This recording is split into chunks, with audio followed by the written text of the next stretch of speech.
1019 KACQ. Good afternoon. I'm Casey Chapman here with your local Lampasas area news. This newscast is service of Hoff Power Pawn and Gun. It was a fairly easy weekend for LPD. Officers worked a fraud case in the 1500 block of West First and were set on a disorderly conduct call on Hillcrest. A harassment complaint came in from the 1200 block of Nix, and dispatchers sent them out on a criminal mischief in the 500 block of Dawns Peak. Officers settled a disturbance in the 300 block of North Arnold and bounced around town on a few suspicious person, vehicle, and activity calls, including one at Walmart. 2 of them in the 200 block of North Key, the 100 block of Omnis, and 1 reported in person at the PD. 2 non-injury wrecks were swept up in the 400 block of West Avenue D and the 4th of Hackberry. 21-year-old Lane Heath Coleman of Brady was arrested in the 200 block of South 281 for DWI and unlawfully carrying a weapon. 19-year-old Megan Brianna Roberts of Pflugerville was arrested in the 4000 block of North 281 for evading arrest with a vehicle, and the county booked in 26-year-old Rojas Montella of Austin on 2 counts of possession of a controlled substance, unlawfully carrying a weapon, and an immigration hold. Over the weekend, Lomita had a few animal complaints and were sent out to check on a suspicious person. Kempner worked a civil matter, had a few noise complaints, settled a disturbance, and worked a theft case. County deputies cleared a wreck, were involved in a short pursuit, and were sent out to Cove on a livestock issue and to check out a suspicious person. The burn ban remains in effect for Lampasas County. Stick around, more Lampasas local area news is moments away. Hey now, what are you looking for? I'm a little short on change. I'm craving some tacos, and payday is still 2 days away.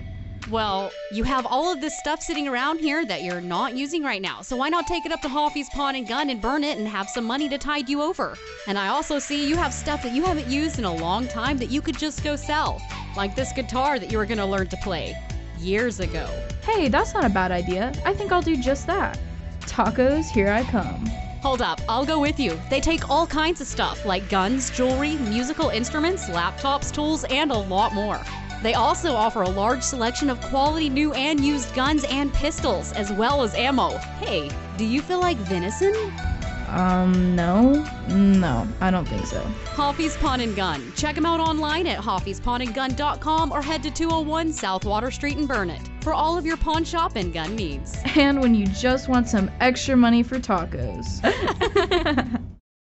You have 17 days to file to get your name on the ballot for the May 1st City Council election. You can file by mail or in person at 312 East 3rd here in Lampasas. The mayor's seat, along with places 1, 2, and 6, are up for grabs.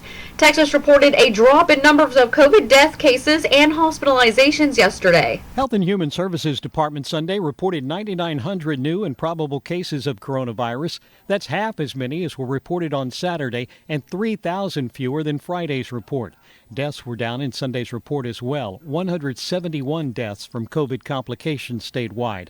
Saturday, there were 332 deaths, and that 171 is well below the state's 7-day rolling average of 325 deaths per day.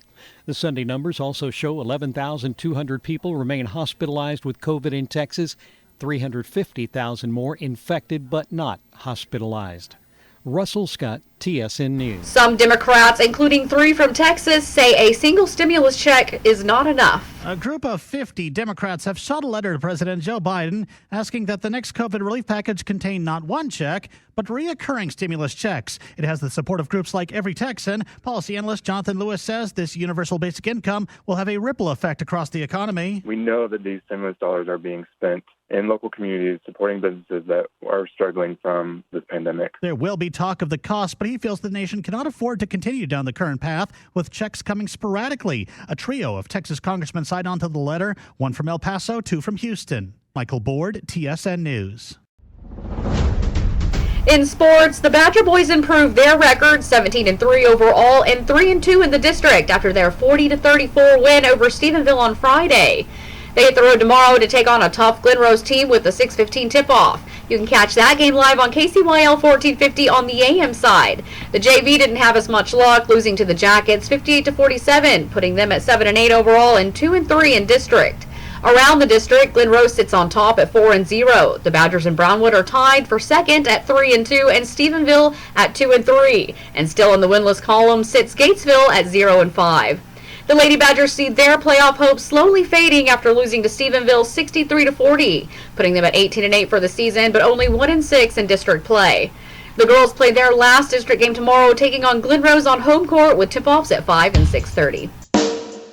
For your COVID-19 update, yesterday's estimated active COVID numbers around the region reported from the state shows Bell County jumped up by 127, now showing 1,895 active cases since Friday.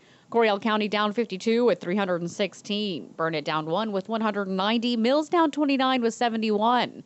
San Saba jumped up 22 with 102, and Hamilton down 28, now showing 46.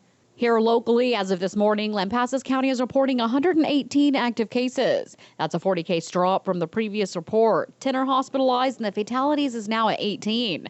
The total number of cases in the county now sits at 1,511. Thank you to our viewers. We'll see you again tomorrow. I'm Casey Chapman with your local Lampasas area news. 1019 KACQ.